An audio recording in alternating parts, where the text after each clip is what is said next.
And now labor shortage in decades, and it's turning, of course, this is Russia that is now facing its most severe labor shortage, and it's turning to countries in South Asia, including India and Sri Lanka, and that is to fill critical job vacancies. And with an aging population and heavy workforce losses tied to the war in Ukraine, Moscow says it needs millions of more workers. Well, for years, Russia relied largely on migrant workers from Central Asian nations like Uzbekistan and Tajikistan to staff construction sites, factories and city services.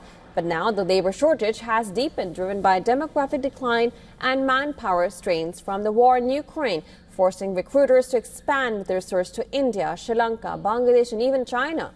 Officials now estimate Russia's economy will need about 11 million additional workers by the end of the decade to sustain growth. In 2025, Russia issued over 240,000 foreign work permits, the highest total in nearly a decade. Now, the number of permits for Indian workers jumped to more than 56,000. That is up sharply from roughly 5,000 in 2021. Earlier this year, Moscow and New Delhi signed an agreement to simplify temporary labor migration procedures, making it easier for Indian workers to take up roles in Russia.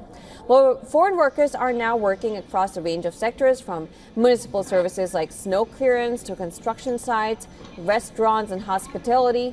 Recruitment agencies are even running Russian language courses and training programs in cities like Chennai to better prepare candidates for life and work in Russia.